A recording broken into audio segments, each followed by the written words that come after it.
Leon Panetta 2016 Lecture Series, An America in Renaissance or Decline, the challenges facing a new president. This lecture discusses jobs, debt, and taxes.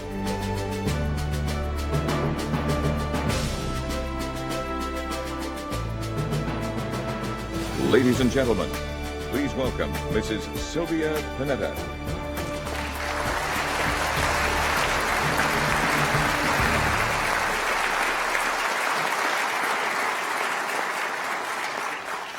Good evening, everyone.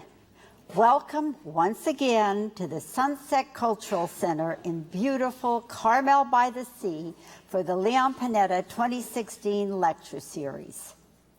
Last month's event was one of the most successful in the history of the program, and with strong turnout this afternoon for our student program and a full house tonight, I think it's clear that the lecture series feels at home in our new location. The four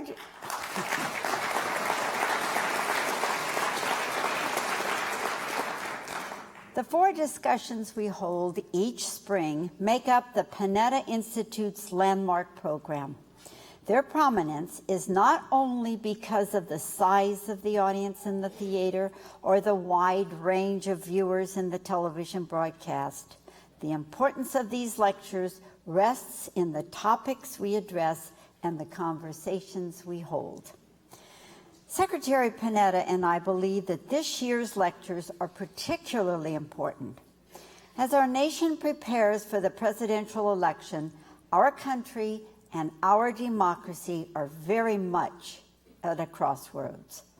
When we consider who will lead our nation into the next decade, we must also consider how he or she will lead. Will our next president bring our nation together to find compromise on the issues that threaten our way of life? Will he or she be able to govern, to learn from the lessons of history? What must be done to give our children a better life? Such an approach defines a true leader and statesman in all arenas, and it is especially essential when we consider our economy. It's been 8 years since the global financial crisis. In that time, the world community has tried to respond, to combat and protect against another crisis through a variety of measures, including a stimulus spending, monetary policy, and regulatory reforms. And yet, today, we're faced with staggering national debt, political dysfunction, social unrest, and a deep pessimism about our economic future. A poll in the late 2015 found that a significant amount of Americans are pessimistic about the future of the United States economy, with 57% holding the view that hard work will not necessarily be rewarded, and only 1/3 reporting a belief that their family's financial situation is secure. Tonight, we discuss their concerns about jobs, debt, and taxes. The United States is the world's leading economy, but there is the strong possibility that it will lose this title during the course of the next presidential administration. The next president must lead our nation through a new global economy, addressing issues of trade, labor, and most importantly, opportunity. How can we have free trade that is also fair trade? Can technology be a source of innovation and economic growth without threatening employment? Can we reform our system of taxation so that it is transparent, fair, and comprehensible? Most importantly, how can we encourage greater attention to these issues in the presidential contest? Our first guest began his political career as an aide to United States Senator Richard Lugar before becoming a senior advisor and political director to President Ronald Reagan in 1984.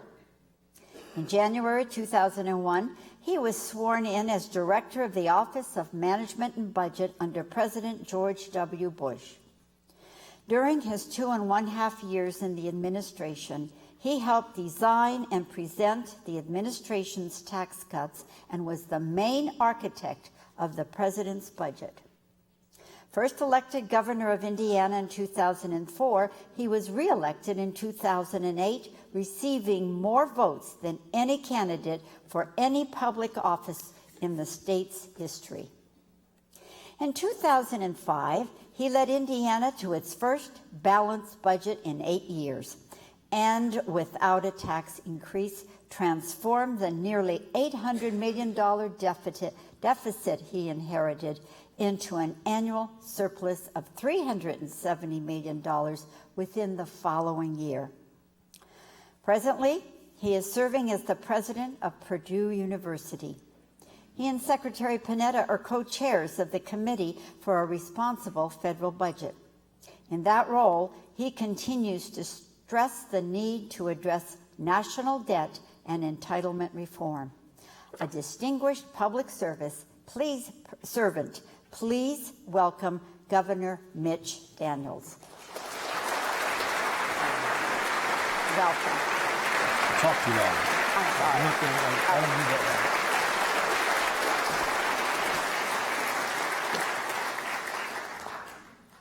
Our second guest is a leading expert on debt, the deficit, and the global economy. He has served as a member of the panel of economic advisors to the Congressional Budget Office, a research associate at the National Bureau of Economic Research, and a research fellow at the American Bar Foundation. He was an economic advisor to Barack Obama's 2004 Senate campaign before serving as a senior economic advisor to then Senator Obama's 2008 presidential campaign. When President Obama was elected, he was appointed as a member of the Council of Economic Advisors. Later, he served as staff director and chief economist of President Obama's Economic Recovery Advisory Board, which provided the independent, nonpartisan information, analysis, and advice on economic recovery. As chair of the Council of Economic Advisors, he was one of President Obama's chief consultants in guiding the administration's macroeconomic policy and reform of the financial system, as well as a primary spokesperson on the economy. A distinguished economist, please welcome Dr. Austan Goolsbee.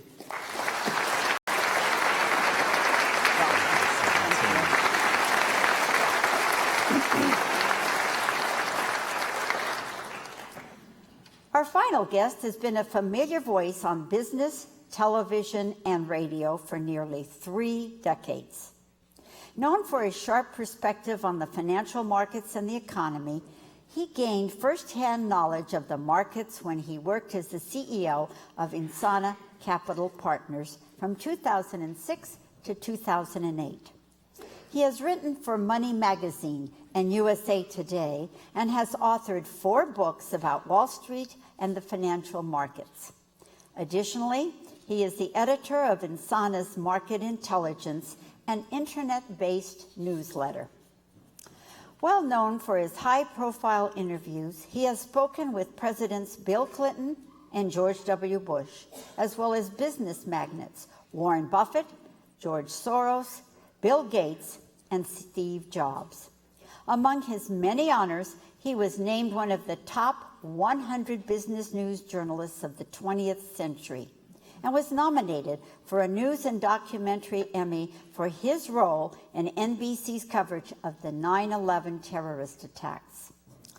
During Secretary Panetta's tour of duty as director of the CIA and Secretary of Defense, Mr. Insana moderated several Panetta Institute lectures on the budget and on the economy. A distinguished commentator on finance and the markets, please welcome Ron Insana.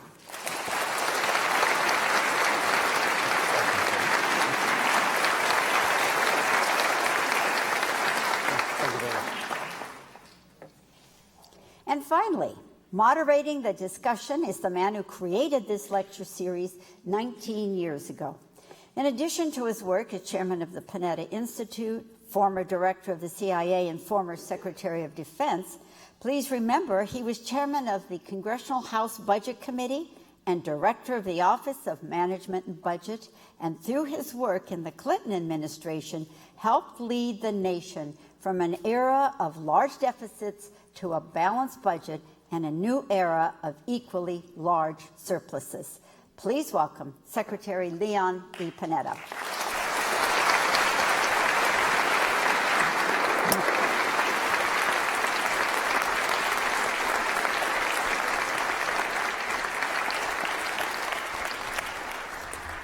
Good evening, ladies and gentlemen, and welcome to the second forum in our Panetta Lecture Series.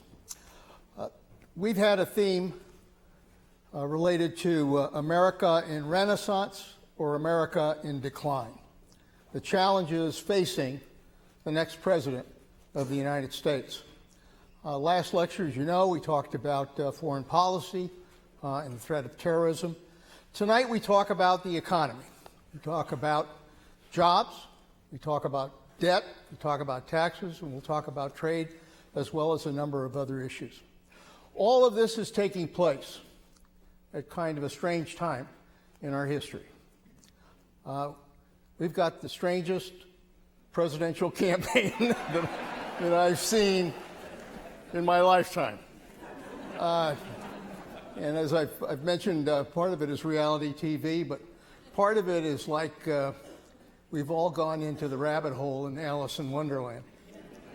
And there are some characters that are familiar. One is the Mad Hatter. The other is the Cheshire Cat. Then we've got an old rabbit, and we've got Alice. all part of this campaign.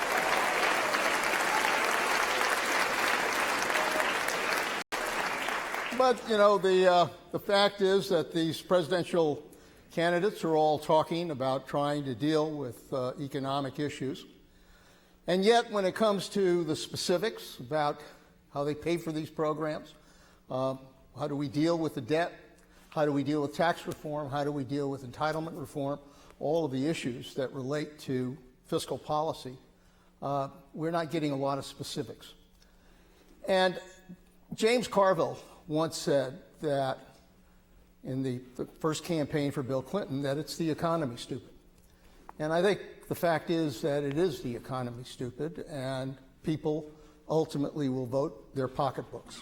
And so for that reason, I think it's important for us to explore the issues related to the economy tonight with these three very distinguished speakers that we have. And I want to start with the first question. I asked this question in the last lecture to lead off, but I think it's important.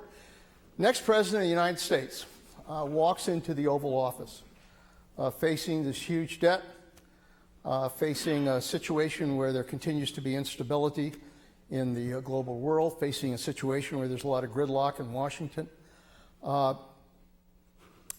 And he asks you, he or she, excuse me, asks you if what is your best advice to the next president about what that president should do in dealing with the economy and how to make sure that we put our economy on the right path for the future? Mitch? I would tell that president that the first aspiration you should have is to try to unify this country, to break clean with the, I think, destructive tendency on both sides of our politics in recent years, to divide, to castigate, to personalize politics, and to say to America, you know, we're going to get out. We're going to get out of this, and then to identify at least one thing that, if you, by then I hope you have identified it, on which maybe people can come together. It doesn't have to be the most important of all the steps on the economic menu or the fiscal menu, But I think the country needs to see a demonstration. First, it needs to hear words of unity, which it has not heard for a long time. And secondly, it needs to see some tangible demonstration. I remember former Secretary Shultz, we were talking about once saying that, I guess it's an old French diplomatic phrase, why does the Frenchman kiss the lady's hand? Because he has to start somewhere.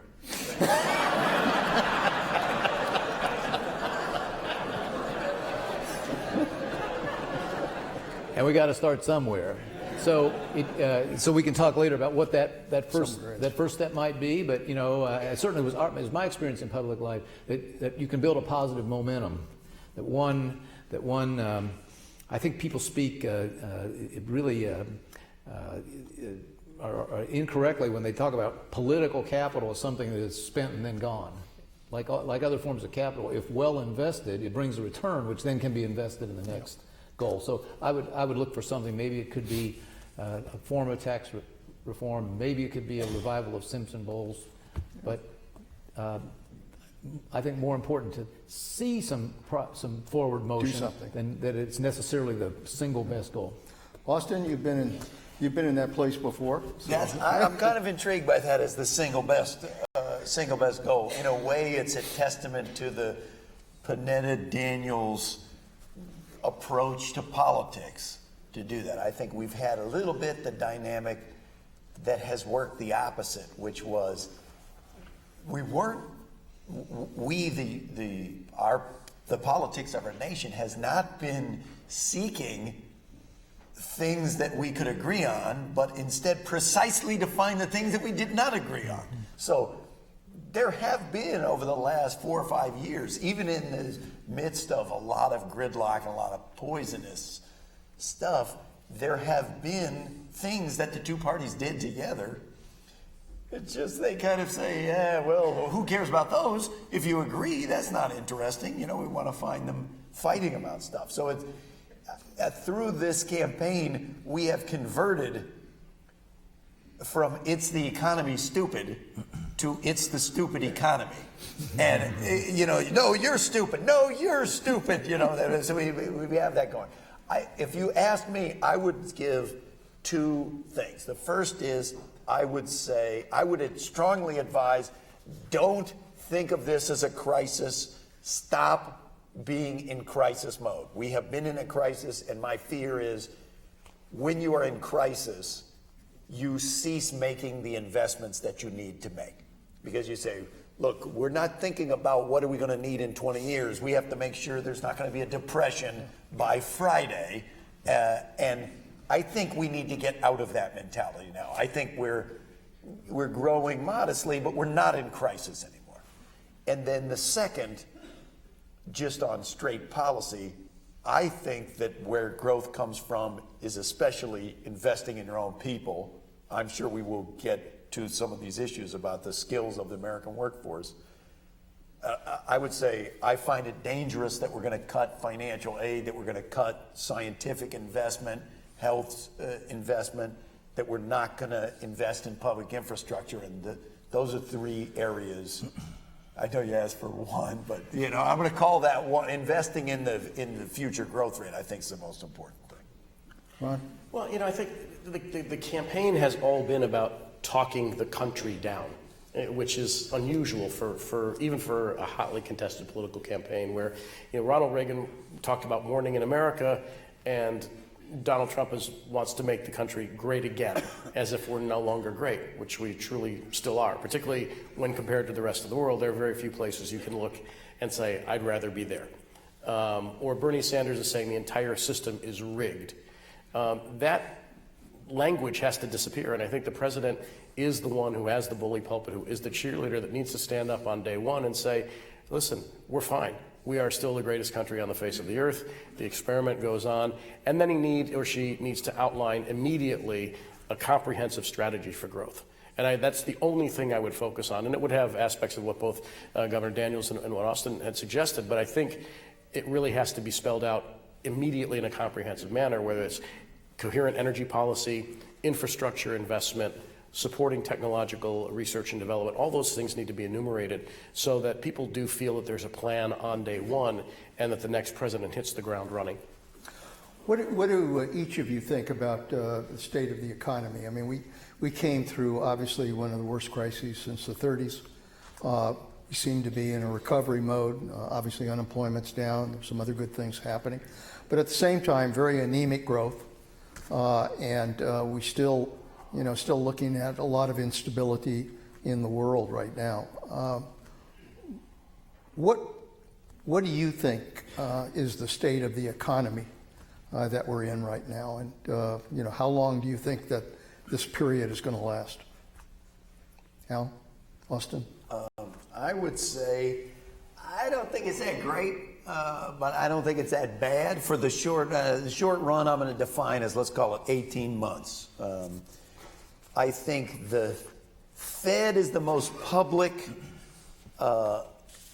publicly mistaken, but they're not alone in their forecast. So for 30 quarters in a row, the Fed has forecasted that by next year, we would be taking off, and we will have 3.5% growth. And they said in 09 that would be in 10, and 10 it would be 11, 12, and they continue. And now they announce, well, it won't be 16, but 17 is going to be the year where we finally have U-shaped growth. You know, we went from it would be V-shaped recovery, they're describing U-shaped recovery. By the time I left, they described it as the L-shaped recovery, which I was like, what is it? That's not even a recovery shape. What do you mean L-shaped?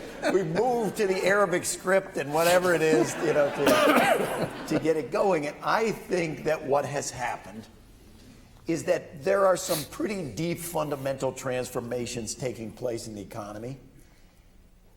Transformations like that are slow going. We had a bubble. And we only ever had V-shaped recoveries when you could go back to what the economy was doing before the recession began. And when a bubble pops, you can't. And so we are slowly moving to more export-based, more capital investment-based, more innovation-led growth. It's just that involved people got to move from Detroit where there aren't jobs, and they got to move to California or Texas or something where it's growing, and people got to get retrained and stuff like that. So as a result, I don't think for the next 18 months it's going to be any better really than it has been for the last 5 years, which is it's going okay, but it's not that great.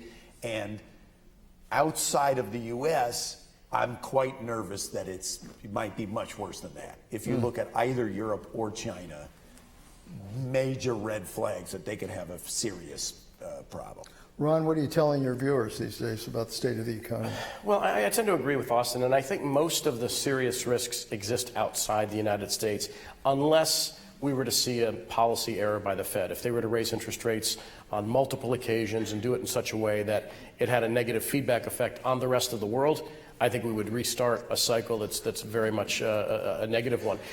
Just to go back a little bit, I think it's somewhat miraculous that we are where we are, given what happened in 2008 and early 2009. For those of us who were working in the financial services industry at that time and watched people take 3 years of their life savings out of the bank, put it in a safe at home, and buy a gun, we forget, and some canned food to go with it, we forget that there were people who were truly concerned that the banks were not only going to go under, but then ultimately be nationalized, and a whole series of events would take place that would cascade like the 1930s. And yet, the economy has grown, albeit slowly, as you say. Unemployment's all the way back to 5% from 10 and change.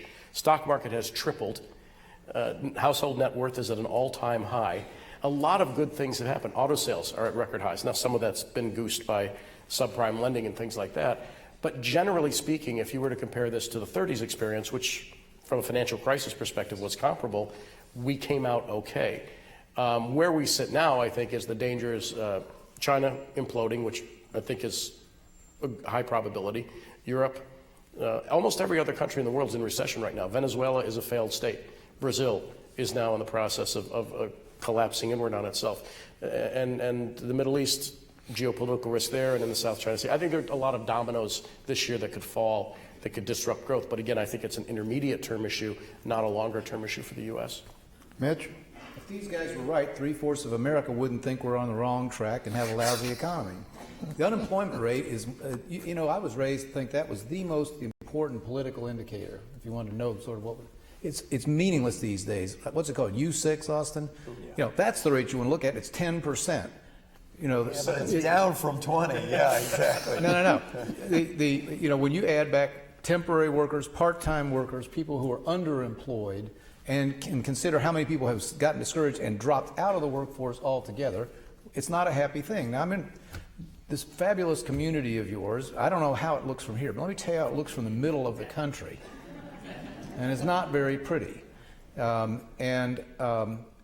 country cannot, first of all, we cannot solve the problems that bother us the most, the questions around upward mobility, therefore the questions about equality of opportunity and income. And beyond that, as far as I'm concerned, the confidence that a free society needs in order to keep operating by consent of the governed.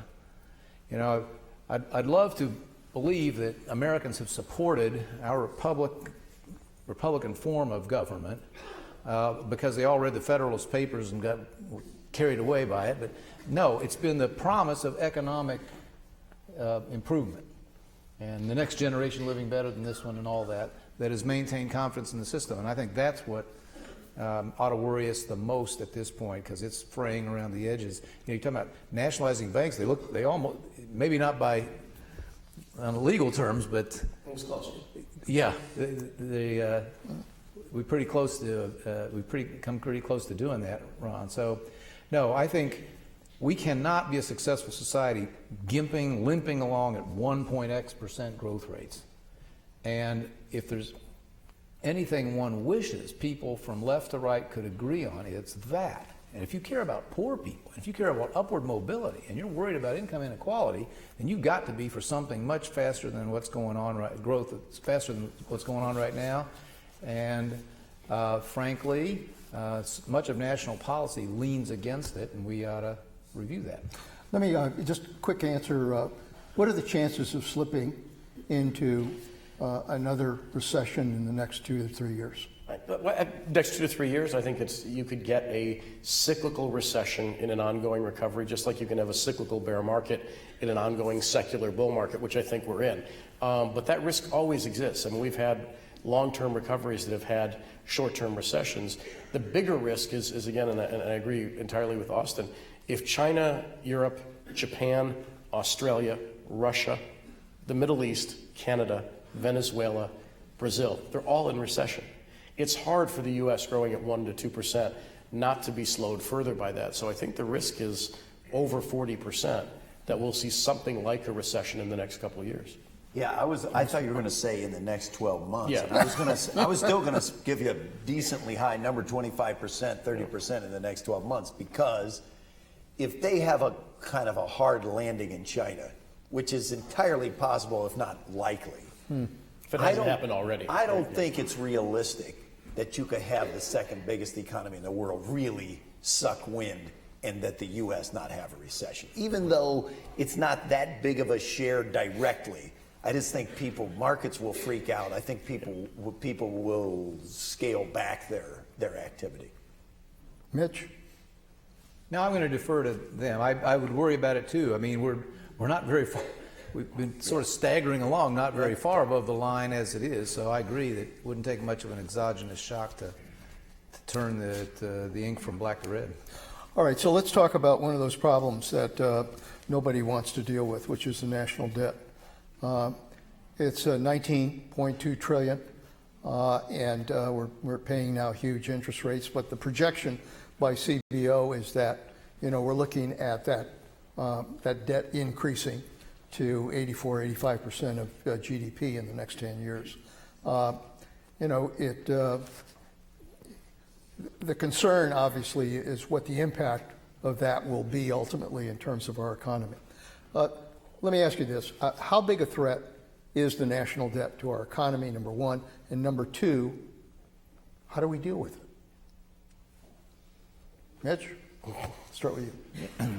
Well, I think it's an enormous threat. You know, with in fact, it's the problem I think that should preoccupy us the most. Recognizing that national security is the first responsibility of any government, and your series was right to start with that, and I don't want to minimize the dangers there. But on most days, I think the greatest danger to the future of our country is our apparent inability to come to terms with this problem as it compounds, becomes worse and worse.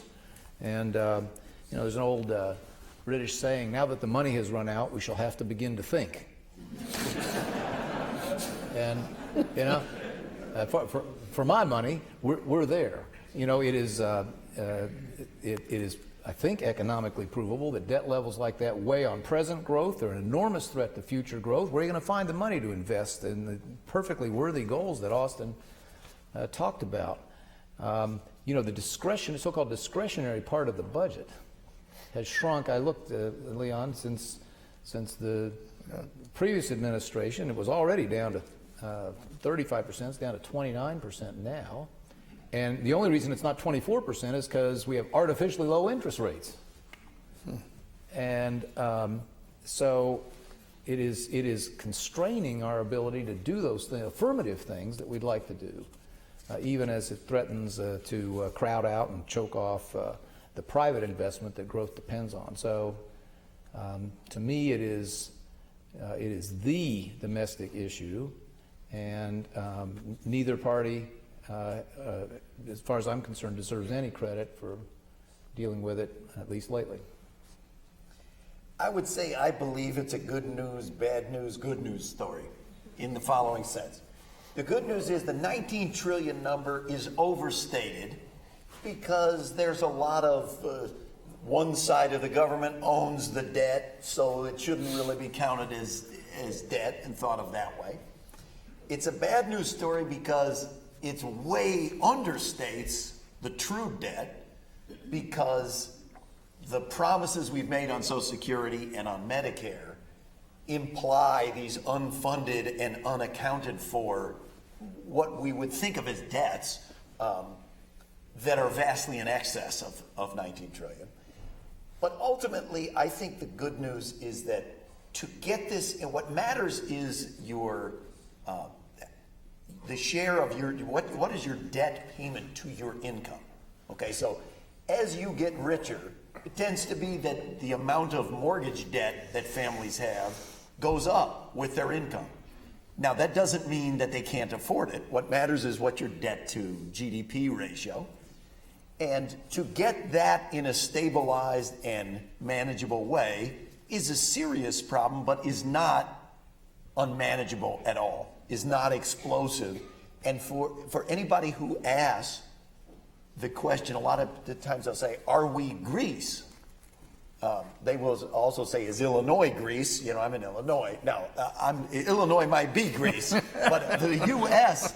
overall is not Greece, because that really misunderstands what the problem is facing a country like Greece or Italy or Spain or even the UK or Japan, which is they already have debt to GDP ratios well above the U.S. ratio. They already have income tax rates well above the U.S. rates, and they have 20% VATs, and they have much worse demographics, and they're already spending much higher shares of their economy on government spending. So they don't, I would say they don't have a plan B. They don't really have a plan A. That's why the market goes to them and says, what are you going to do? The U.S. is blessed and cursed with the fact that our debt capacity, I believe, is vastly in excess of where we are. And the world recognizes we could do it by cutting our spending, i.e. change the promises on entitlements that people think they got. We could do it by raising taxes. We could, if we could get the growth rate up, we could do it some by faster growth, but we have many options and we could do some combination of them. I think ultimately I'm not as worried, because I think Washington can solve a problem like that. Eventually there will be a moment when people will come together, and the Washington solution to things is everybody gets a third of what they want. And I think that's basically the right answer on this, on the deficit. Ron? Well, I view it as a good news, bad news, good news, bad news scenario. No, I tend to agree with Austin and Governor Daniels, but I think there's a couple of things that are still working in our favor, which is that we're the only largest net debtor in the history of the world that's allowed to borrow in its own currency. So to the extent that we don't have a currency crisis and our external debt service costs don't go up, there's a very large appetite for the safest single investment in the world, which is U.S. Treasury bonds. I think there are a couple of easy, quick fixes. When I was subbing for you several years ago with Alan Simpson and Erskine Bowles, their comments just about means testing Social Security and altering the eligibility ages would extend the solvency of both by 75 and 85 years respectively. Now, Chris Christie was, just loudly harangued for suggesting we should take the retirement age automatically to 70 starting today. It's not such a crazy thing. The life expectancy now, if you make 65, is at least 81. And the crazy thing about living in the United States is that the older you get, the older you're expected to get. Which means if you're going to make 90, 95, you should be working probably anyway, just for your own sanity. I mean, you can only watch so much daytime television, I'll spend plenty of time with the Kardashians, but I got to do something else somewhere in my day. But those are relatively modest, and you know this, that everybody knows what the fix is. Yeah. And it's very easy to remove some of those unfunded liabilities. On the other issues, they're a little tougher, but particularly on, let's say, the defense side, I don't think it's an immediate crisis, and I don't think necessarily, and we talked about this in the last panel, I don't think we'll necessarily do anything unless it becomes a crisis. Mitch, does it disturb you that, presidential candidates are promising an awful lot, and the committee that we're on has basically looked at Trump's proposals and Sanders' proposals, and it looks like they add somewhere close to $15 trillion to the debt, and yet there's very little discussion, even in the debates. Little discussion about. You could have stopped right there. Yeah. There's little discussion. Okay, if you're serious about dealing with the deficit, you got to deal with discretionary spending, you got to deal with entitlements, you have to deal with defense, you have to deal with taxes. That's the bottom line. But there's no will or even discussion of that. And what's going on? Yeah, well, a friend of mine says we're suffering from deficit attention disorder. Because we just aren't paying. Here's this monstrous moose, smelly moose in the room, and nobody wants to talk about it. I understand why. I mean, to some extent, we've just been desensitized. As the zeros accumulate, these are numbers. Maybe Austin can come to terms with them, or Ron, but most of us can't. You shouldn't get used to things like that. We had 4 daughters, and I always say that when the first one caught a cold, we rushed her to the emergency room, and when the 4th one swallowed a quarter, I took it out of her allowance.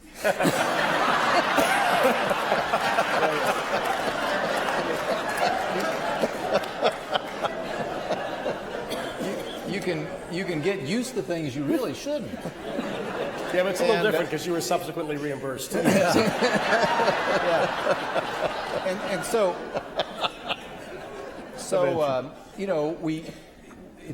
it's fine to say, and it may be prophetic to say, well, we'll just wait till we have a huge crisis and then we'll deal with it. That would be tragic because if we would get started, we are a fortunate country, and Ron gave us one of the most important reasons why.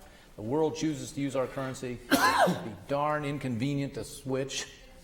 And we are the best house in a slum neighborhood right now in terms of the world economy. So the world will bridge finance this country if we would just get started. We cannot solve this problem. Arithmetically, it is already beyond us. We're going to renege in one way or another. You have to change the promises or debauch the currency, or that's how fading empires deal with excessive debt.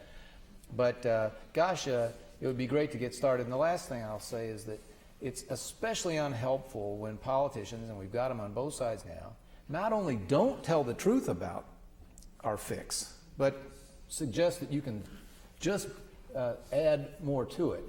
The American people have been actively misled, for instance, about how Social Security works. They think it's their money, by gosh. I paid it in, They're getting back a huge multiple of what they paid in. They paid for, everybody in this room knows how it works. You paid for yesterday's retirees, and young people are going to pay for yours, except there aren't going to be enough of them, and they aren't going to have enough dollars to pay for it. And this is known in the literature of Social Security as the noble lie. I don't know if a lie can be noble, but people were led to believe this.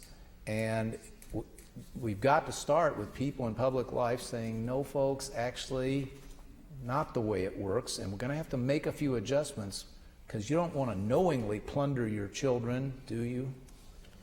Though I would disagree a little bit in the following sense. We go through a recession of 2008, 2009. You'd let her keep the quarter? Is that your? You're that kind of guy. Whoever got the quarter, they deserve to keep the quarter.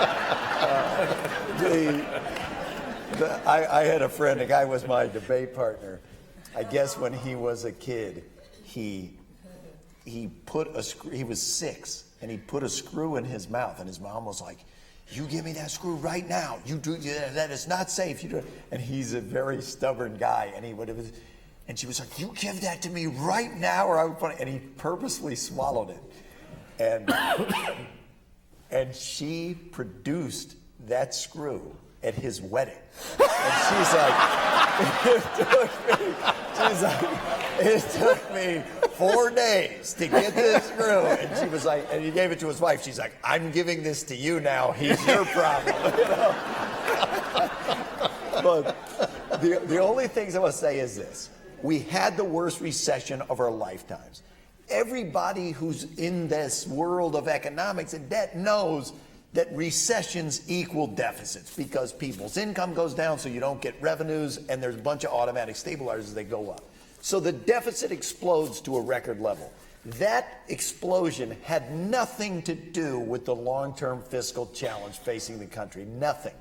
And yet, it was unfortunately misleading in the same way. So in the way that it was, everybody's pretending there's no deficit, turning that into, look, this is all about the stimulus has created our problem. That was completely wrong. That had nothing to do with it. It's about the aging of the population, and their healthcare costs.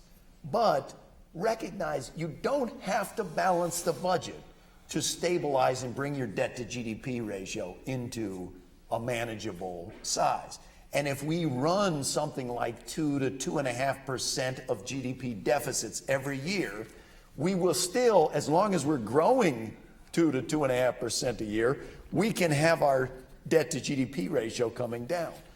The problem is, so we looked at Simpson-Bowles, and that was the starting of the Simpson-Bowles Commission, as they said, let's try to stabilize the debt to GDP ratio and start it shrinking. How much do we need to cut deficits or raise revenue to do that? And they had an interesting plan. It had some discretionary cuts, had some entitlements, had some revenue. Both sides, for reasons we can go through, said, nope, totally unacceptable, can't do it. A bunch of people would ask me, I'm at the CEA, so the people I'm talking to are concerned about the deficit. They say, you need to find out, why isn't the president proposing Bowles-Simpson? Why doesn't he just say, I'm for Bowles-Simpson? So I asked the guy who runs the focus groups for the White House. I said, what do people think about, whatever? What do they think about taxes, capital gains taxes, this? What about Bowles-Simpson? He said, Bowles-Simpson. You know what the problem is? He said, you and all the people who hire me, he also does stuff for private companies. He said, the people who hire me all want to know about Bowles-Simpson. And the people that I interview in the focus groups all think that that's a stomach condition. And that's not on their radar screen at all. And so I think Governor Daniels is right. In a way, we've had deficit avoidance disorder. Let me, before I go to the questions, let me just ask about this question. because it's one that's getting a lot of attention now, which is the question about the hollowing out of the middle class, the inequality that we have in our society. We prided ourselves in a strong middle class coming out of World War II. GI benefits really helped build a strong middle class. And today, the report by the Fed is that we've gone from 25% of our society middle class to about 14%, result of loss of jobs, inadequate savings, et cetera. Are we losing our middle class, and how do we restore it? I tend to think of it in slightly different terms. And Austin and I talked about this a little earlier. I think the post-World War II experience was more of an anomaly than the norm in our economic history. That I don't know how vibrant the middle class was prior to World War II. I don't know how vibrant it was as we were switching from an agricultural society to an industrial society, where some people made more money going into manufacturing, but others lost it leaving, not being able to leave the farm. So I think that after the productive capacity of the world was destroyed, pardon me, we had the world to ourselves. We, at one point, had more than 50% of global GDP with 5% of the population. And so until the rest of the world came back online, I think that was ours to own. And so I think some of this has been a certain right sizing of the global economy. Some of it had to do with trade deals. Some of it had to do with globalization, mechanization, technological innovation that's displaced people. I think the real problem with respect to restoring the middle class is adequate education, and we've talked about this before, and retraining so that people can take advantage of the new industries that are growing and lever whatever skills they can develop, either in a transitional education program or in college, so that they can be in the right industry at the right time. I don't think we can restore the middle class the way it was, where a high school graduate can go work at a GM assembly line and get cradle-to-grave benefits effectively in some form or another, and an above-market wage relative to the rest of the world. But I think we need a much more enlightened view of how we get people to where they need to be so they can access high-value, high-paid jobs, which is something we've done really we've not been terribly aggressive or terribly effective at in the last several decades. Austin, middle class? I mean, this is such an important topic that I'm glad you raised it, but there's a lot of things swirling around on this subject. Partly, this Fed statistic is just how do you define what the middle is. My dad is a very big guy, and he's really inflexible, and his doctor told him he should go do yoga. And so my dad goes to yoga, and he says, I'm kind of don't know if I want to do this because I think it's gonna hurt. I'm not inflexible. I'm a big guy. And the yoga instructor said, no, there is no pain in yoga. And my dad said, well, that's good. I'm glad because and so then he starts whatever it is. He says, he's like, I'm definitely feeling some pain. And the guy says, no, there is no pain in yoga. And I was like, okay, if you just define it not to exist, then it doesn't exist. That said, the middle class, we had a long time where in the data, the top has been, at least since the 1970s, the top has been doing great. The bottom has been doing quite badly. But the broad middle largely did about as well as the economy did. So when we're having booms, that's going up, and we're having recessions, it's going down. And sometime around, starting at the beginning of the 2000s, continuing through that, getting worse in the recession and continued, we've had booms where the median family income is not going up. That basically 85% of the economy, 85% of the people's incomes are flat at best, and a bunch of them going down. That feels very socially unstable to me. And I think a lot of that's from technology. I personally think only a very small part of that is from globalization, because the vast majority of the U.S. economy does not face global competition. But nothing could be more important than this. I think this is why in surveys you ask people, how do you feel like the world is? How do you feel like it will be for your kids? There's a very sour mood, and I think it comes from this. Mitch? Yeah, I'm worried about it. I think that, and I say that from the standpoint of, I saw the term recently, techno-optimist. I've always been that. A dynamic economy, the whole rise of this country economically has been based on waves of innovation. Every time one came, people worried. You could see what might go away. You couldn't see what was coming. And yet we've always replaced with more opportunity whatever was creatively destroyed. And so, operating on faith, I'm inclined to believe it's going to happen again, but I can't see it coming. And I can certainly see a lot this time that might be different. You know, a lot of the job categories that have grown the fastest in this really anemic so-called recovery are the most easily automated, or among the most easily automated. Retail and food service and phone call centers are three that are sometimes cited. So I won't draw an easy breath until we do begin to see large numbers of high-paying jobs created. I don't want to see us drift back, and maybe, you know, Ron may be right.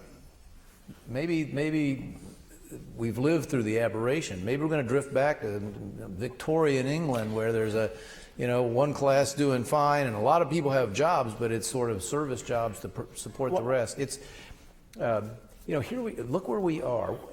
We're in the cockpit of economic inequality out in this part of the country. Somebody calculated that there's 13 or 14 or 15 or something people at Instagram, all of whom are worth more than George Eastman was on his richest day when he employed a couple 100,000 people at Eastman Kodak. So more power to them. People like that have invented wonderful things that have enriched life for the rest of us, but a huge amount of wealth went to a very, very few people. It had nothing to do with tax policy, right? It wasn't because the fix was in.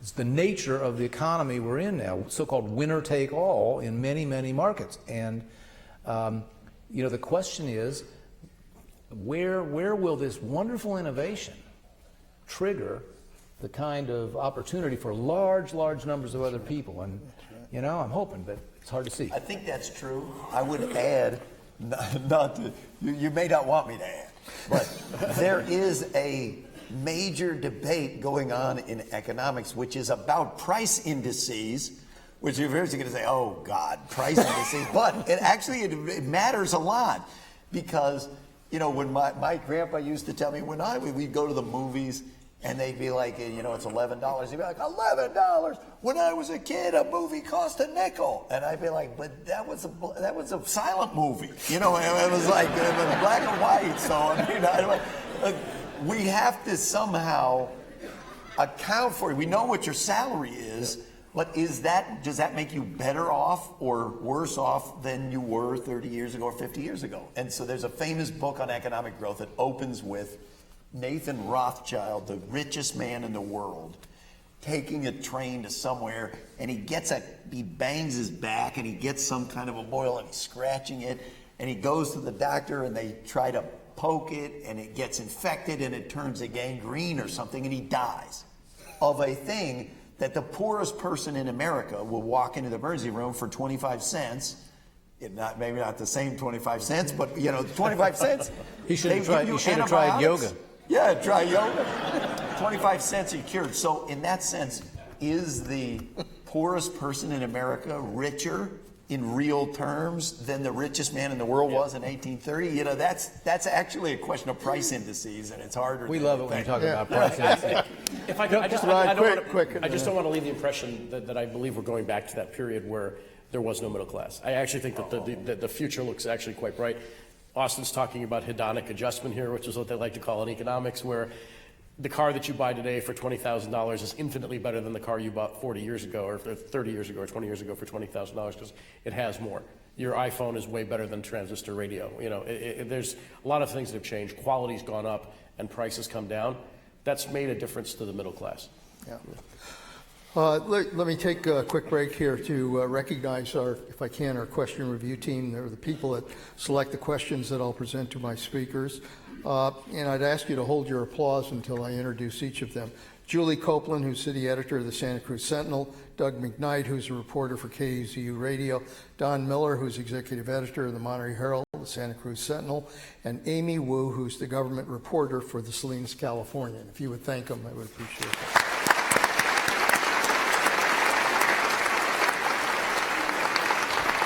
You tell them, Mr. Secretary, the pressure's on them. We had the students in here this afternoon. Yeah, no, I was they just set a standard of question asking that is, we're going to see if they can match. Well, we had a great group of students this afternoon who did ask some great questions. And what I would like to do, we have some of them who come to the evening show, so I'd like to ask all of the students in attendance if they would stand and remain standing until I recognize the schools that are being represented. Could you stand wherever you are? Great. These students come from Defense Language Institute, the Middlebury Institute of International Studies, Monterey, Monterey Coast Preparatory School, Monterey High School, Navy Postgraduate School, Pacific Grove High School, San Jose State University, San Lorenzo Valley High School, Santa Catalina School, Santa Clara University, Stevenson School, and the University of California at Santa Cruz.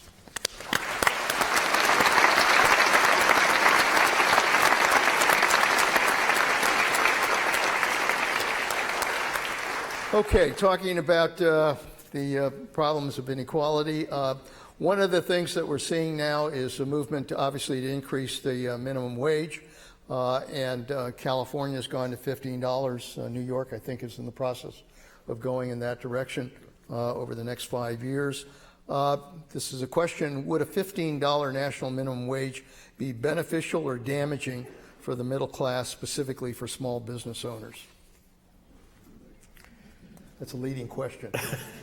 I mean, I've seen studies on both sides. I mean, and I think Alan Kruger did a study at Princeton on the effects of the minimum wage and found virtually no impact on business. And there are a variety of other studies that have suggested it's retarded growth at the low end of the job-paying spectrum and has done much to prompt McDonald's and others to create kiosks that people can order from directly without the intervention of a human being. So I'm not sure that we have definitive work on it from an economic perspective, and I think it depends really industry by industry who's going to be affected the most. And so I suspect Mitch is going to... On the evidence, let's just say, it's not my area of economics, but my read of what the studies show is overall employment effects pretty modest. That might be because only about 5% of workers are at the minimum wage kind of levels. So if you look for impacts, the detected impacts are largest for very narrowly targeted groups like low-skilled, disadvantaged youth. You'll see some employment effects, but the overall negative employment effects, there's not a lot of evidence. But likewise, there's not a lot of evidence that the raising the minimum wage does a whole lot to the overall income distribution. And I should say all of the experiments that we have evidence on are not really about raising the minimum wage to $15. That's far, there are 5 to 8 states that's higher than the median wage in the state. So we've never done something like that. Most economists prefer the earned income tax credit to raising the minimum wage because it has no disincentives for employment. That is, it's basically like a subsidy to, if you earn some money at work, then we supplement that you earned with subsidy in the tax code, which has the strong advantage that you don't end up, something like 20% of minimum wage workers are not low-income households at all. They're like the teenage kids of houses who have higher income. And the earned income tax credit doesn't have that problem. So I think on the evidence, there's still basically a question mark. We don't really know what it would do. Anybody who doesn't think this has a negative effect on employment never spent 10 minutes in a small business. I mean, it's just crazy. I mean,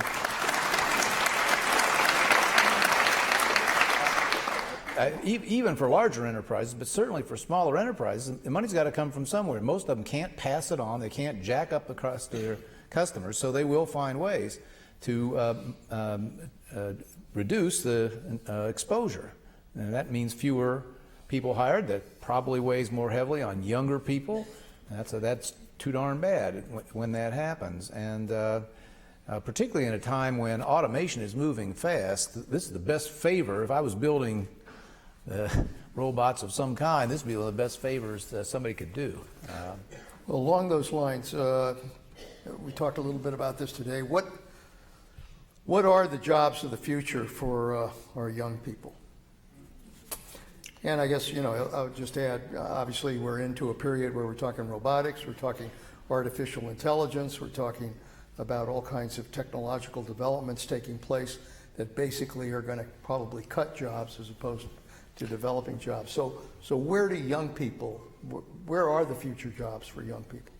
Well, I think technology remains quite interesting, and coding is an enormous skill for young people to develop, and I think they do it somewhat naturally given their exposure to the technologies that they see. As we discussed earlier, I'm the proud owner of 3 millennials, and they come to this technology quite naturally, and I have an 18-year-old who can send, I believe, or has sent over the last 4 years, 160,000 Snapchats, which is averaging 100 a day.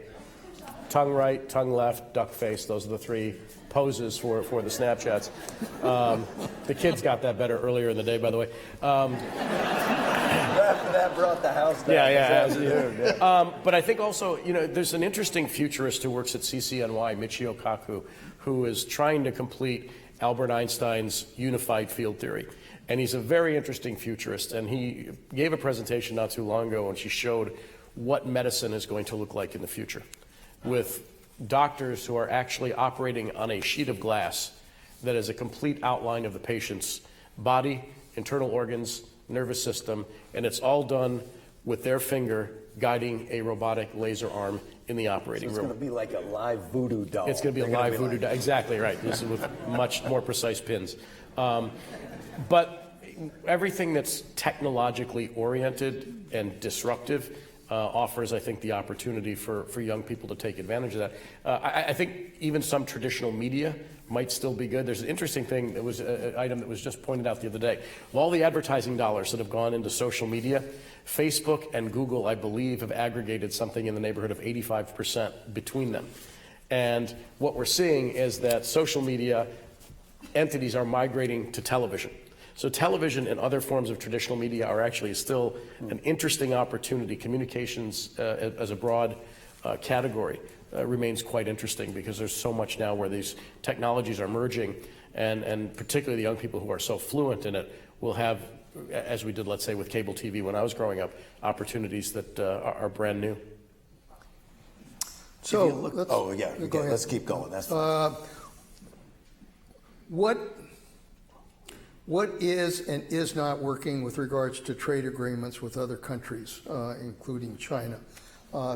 Let me just broaden that to talk about trade agreements in general. Republicans, Democrats used to support trade agreements. Now Republicans, Democrats are condemning trade agreements as losing jobs in this country. What is the story with regards to trade agreements? I mean, as I started before with the premise, 75% of the U.S. economy has nothing to do with international trade. Our services are things that the economists call non-traded goods. And that's what I was going to add to the discussion about what are the jobs of the future. One of the biggest trends of what Americans spend their money on, we spend less and less share of our budget on actual stuff, and we spend more and more on services, because as the price of cars goes down because of productivity, you don't buy 2 cars, you still buy the 1 car, you just pay less for the car, as a share of your income, or likewise TVs and stuff like that. What kind of car do you drive? I have a very old car, but wait. The better question. I thought you must, because you haven't bought a car lately.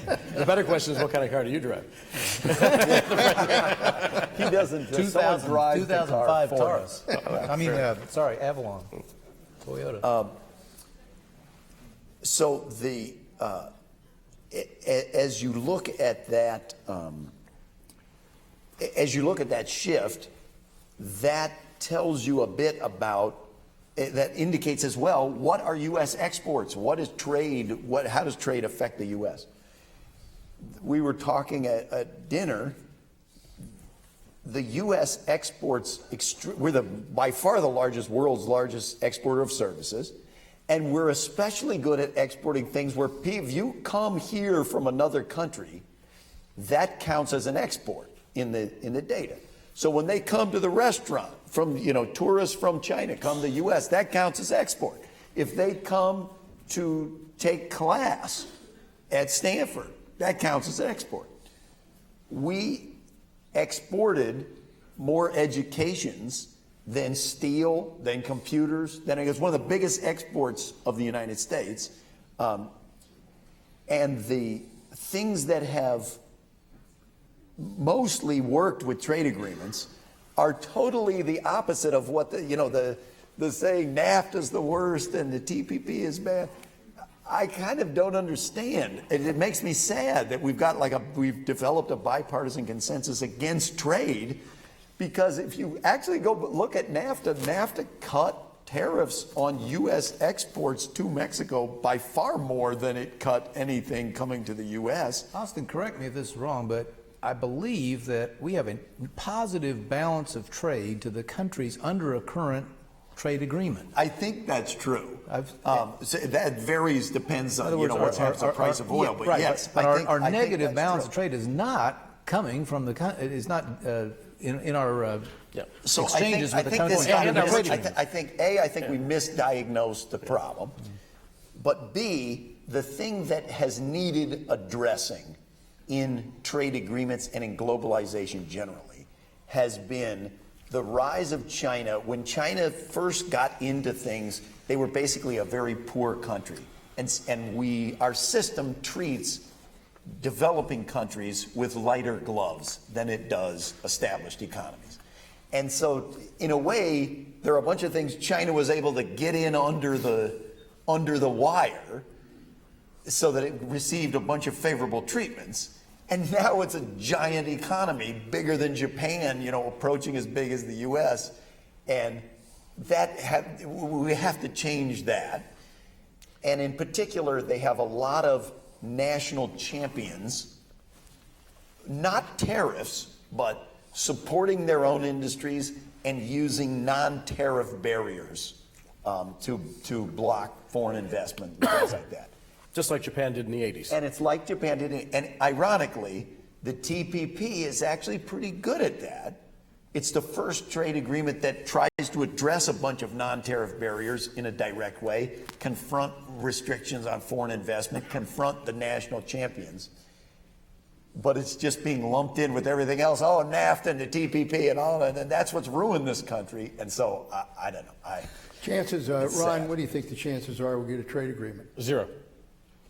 Absolutely. The one thing I would say, what will render? No, I don't think. Certainly not before November. I don't think there's any reason for anybody to give a victory to either side. I think what would be interesting. We've had this relatively artificial ban on crude oil exports for the last 40 years.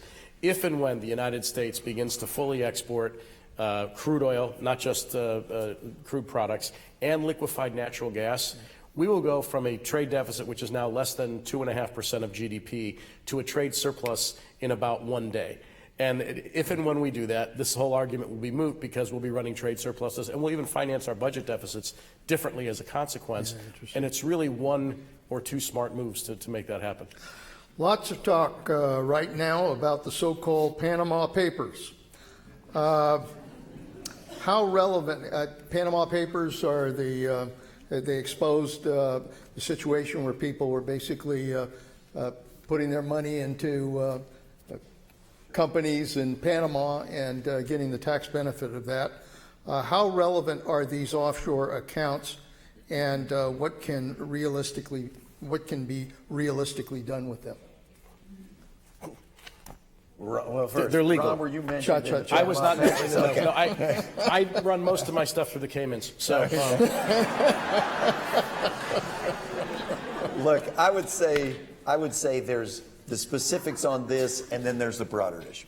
The specifics on this, you've seen some people, including Bernie Sanders, says, "See, I told you the Panama Free Trade Agreement was going to be a nightmare," that's a frustrating argument because that's the opposite of correct. The deals with Panama open transparency with the Panamanian authorities, and that's why in the Panama Papers there's hardly any Americans. It's precisely because we signed that deal, not that there are none, not that there are many. But the broader issue of tax avoidance, perfectly legal tax avoidance, whereby companies are engaged in a process of getting an unbelievable share of the total world profits of corporations, are now being quote unquote earned in these tax havens that have 0.05% of the world's population. It's something like a quarter or a third of all corporate profits are actually earned in Vanuatu. And so I used to make fun of I said, "Oh, do you think they're really doing this activity in Tuvalu?" And I kept saying Tuvalu, but it turns out I maligned poor Tuvalu. It turns out Tuvalu is not a tax haven, and the highest point in the country is 18 inches above sea level. They have no industry, and they're about to be removed as a nation. And they're like, "Why are you picking on us?" So I think that issue, that very low actual taxes paid and that it's all going to these tax havens, is an explosive issue. It's not just in the U.S. You see it in Europe. There's a real uprising in the entire OECD, and you're going to see more action on that front. Okay. Four largest banks at the time of the 2008 recession controlled a third of the banking assets in the U.S. at the time. Today, these same banks control 40% of the overall assets. How can this be allowed to happen? Well, who made them do it? First is the first question. During the crisis, the U.S. government asked J.P. Morgan, whether it was politely or impolitely, to acquire the assets of Bear Stearns for a certain dollar amount per share. It started at 2 and ended at 10 for less than 100% of the company. Then Bank of America was asked to acquire Merrill Lynch, Wachovia, and Countrywide in order to rescue those firms. So this was part of a government operation in the midst of the crisis to rescue the very failed institutions that we subsequently bailed out, and now we're talking about separating them again. I think with Dodd-Frank, which already, from my perspective, has some punitive impacts on the bank and is not allowing low interest rates to be transmitted to the people who need them the most, the least of our problems right now is pulling the banks back apart. They're better capitalized and less levered than they were prior to the crisis. They're comparatively, when you look at the rest of the world, in extraordinary shape compared to European banks, which haven't even begun to write off their 2008 problems, let alone their sovereign debt problems. The one thing I would do is pull Morgan Stanley and Goldman Sachs out of the Bank Holding Company Act. And if they're going to be an investment bank, let them be an investment bank, and then they can live and die on their own. I think the banks themselves, over time, Bank of America may want to get rid of Merrill, but it was the U.S. government that asked them to take it. So it seems kind of strange, from my perspective, for the government to be unwinding the very stuff that they foisted upon these institutions. I don't know how to unwind it, but it is not a healthy situation. And I think frankly, at least in some quarters, it's a conscious strategy to convert the banks into yet another government utility. So the government can allocate capital and push it around. That's how we got in the crisis in the first place, was the government forcing, Austin it was. I sat on bank boards and loans were made in huge quantities and insured at Fannie and Freddie and so forth. And that's the danger always. It's one of the reasons you might have this hard landing you talked about in China, because the government... I'm not disputing. Look, you'll never find economists who are willing to defend the business model of Fannie and Freddie. Yeah. And all of the things that you raise were issues. I object only to the statements of exclusivity that this is the thing that caused the crisis. There are a lot of things that caused the crisis. There was that one year when the Detroit Lions went 0-16. They're the only NFL team to ever go 0-16. And in that year, Well, Tampa Bay went 0-14 just because it was a shorter yeah, season. but 0-16, they're the only ones. And I guess in that year they had a really crummy kicker, and the kicker cost them several games. Okay, but you can't blame that they went 0-16 all on the kicker. And I kind of think that, look, in each of these cases, there were things wrong, but there were many things wrong besides just that. Okay, fair enough. My point is that when government central directed government lending can definitely be problems. Look, let's just get it out. It was the Bush administration's fault. They did it all. It was the OMB. Let's just stop now. End it right there. The role of the non-bank financial institutions was critical in the crisis. When the people complain about the Community Reinvestment Act, which required banks to lend into low-income neighborhoods, that's a rule that only applied to banks.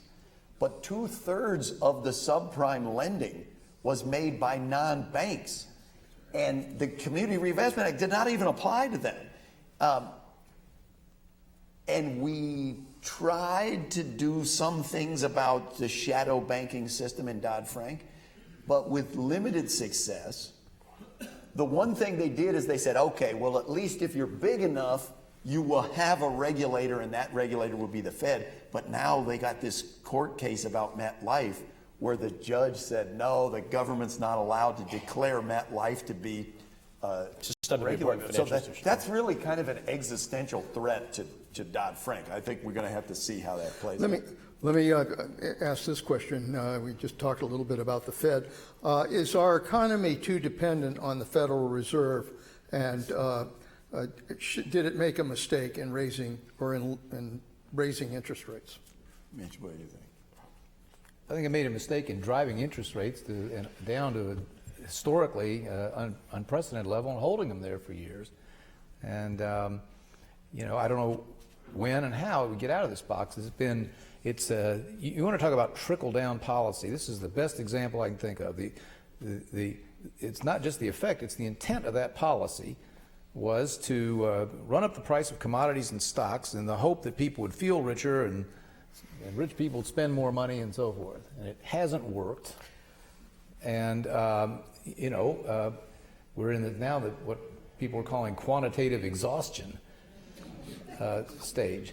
And so I'll defer to these folks about the pace and timing and nuances at which we try to get ourselves out of this corner, but I don't think anybody believes we just want to stay there indefinitely. No, I don't think anybody wants to stay there indefinitely. 80% of world monetary policy is now at zero or lower. 23 countries in the world have negative interest rates, which includes the European Central Bank, encompassing the continent, Northern European countries, Japan.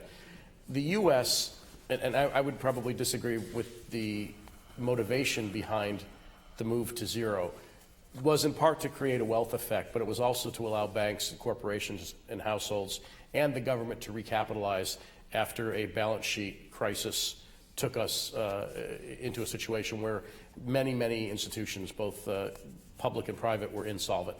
And the only way out of this particular crisis, which was the largest since the Great Depression, was to do extraordinary things. Otherwise, from my perspective, we would have gone into another Great Depression. Now, the exit strategy is very tricky insofar as the Fed is trying to pull out as everyone else is lowering rates. And it's creating huge strains in foreign exchange markets and global markets, generally speaking. The faster the Fed pulls out, and the more Japan goes into negative territory, the more strains we create in emerging markets, the more currency disruptions, commodity disruptions we have, and we raise the risk, I think, of going into another financial crisis. So I think the pace and timing has to be extraordinarily careful and extraordinarily slow, and most crises like these take at least 10 years to exit. I would say my answer to that question is, on part A, I think I agree with Governor Daniels that we have been too dependent on the Fed. I mean, I think we have. I don't think it was a mistake for the Fed to do what they did. And I guess I think of it as, what's the counterfactual? It is true that the Fed's policy has penalized savings, has increased the asset values of a bunch of assets a lot of assets, of all assets, are owned by wealthy people. So as those returns went up, they have done better. The question is, what if the Fed had not done this? What if the Fed had just kept rates at 4% through this crisis? In my opinion, obviously it would be dramatically, horribly worse for the middle class and for non-rich people if we had I think we could have had a Great Depression, even if we had just had a twice as long and even deeper recession. It would have been worse. And so we kind of got to, that's the proper comparison. We're often stuck in the situation. We're doing things we never wanted to do and we never would rationalize just because every other thing is so much worse. So we're like, well, I guess this is what we're going to do here. You know? Can I just ask Mitch a question? If the Fed were to precipitously raise rates and let's say slow that was a loaded part of the question. Precipitously, dangerously. All right. Yeah. If the Fed You mean like the time track they're on? Yes. If the Fed made a tragic and fatal error in policy. No, but had the Fed not lowered rates, one could argue that the bond market would have done it anyway because the economy would have been just that much weaker. Yeah. And we might have seen a 0% 10-year yield as opposed to a 0% short-term rate, no? Mm. Well, but we are, I don't know where you want to date the trough. We are 6 years? How many, how slow enough for you, Ron? I personally think they shouldn't do anything until the rest of the world's normal. So do I. I actually think they made a mistake in raising too early. Absolutely. Yeah. Interesting. Let's go to education. You have said that a knowledge-based economy is critical to job growth and a healthy economy. That said, the cost of higher education is skyrocketing, which can discourage young people into seeking higher education. What can be done to make college more affordable? Mitch? Purdue University, we froze tuition in 2013. It's still at that level. This is the third year. Next year will be the same level again. And we're looking at at least 1 year beyond that. We decided that we would hold that variable constant and see if we couldn't adapt our spending to the budgets of our students and their families, as opposed to require them to adjust their budgets to our preferred spending level. So far, so good. The students that I salute about 3 weeks from now as they graduate will be the first of at least 3 straight classes to go through Purdue University and never experience a tuition increase.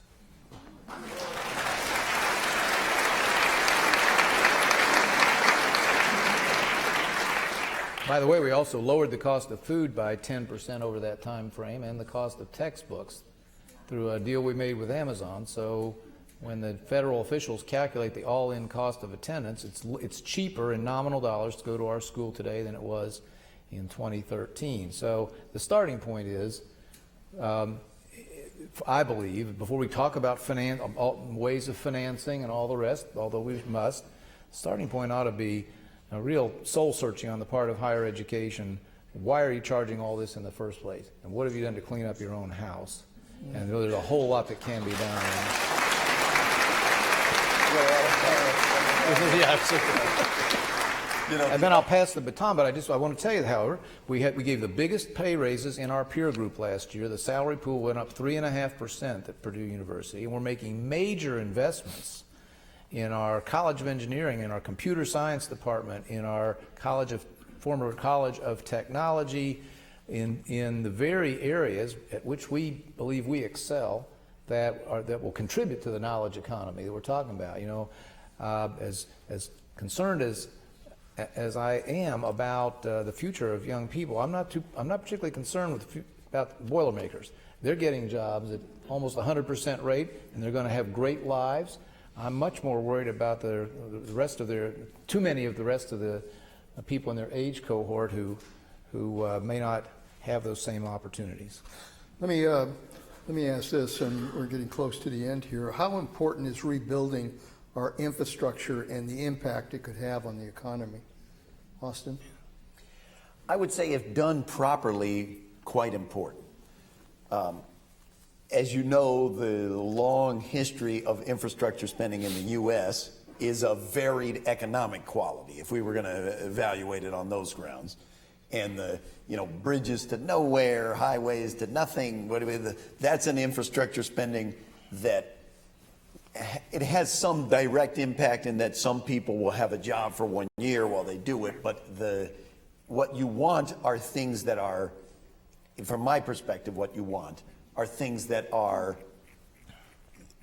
pieces of infrastructure that will raise the productivity of everyone else. That if we build a better backbone for the broadband, it will attract more broadband using companies to use it.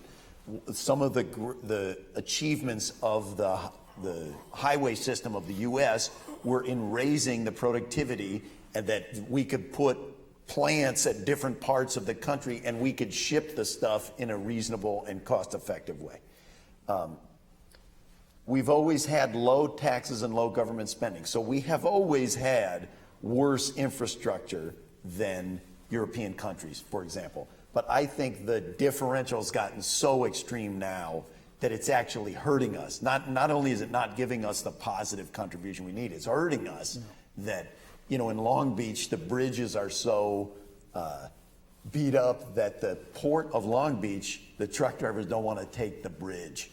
They drive all the way around so that they don't. Ladies and gentlemen, we've come to the end.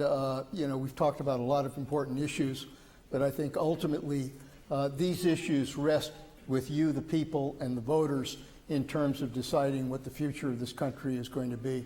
And I hope you will take that into consideration, because that's the key to a greater economy. Thank you very much.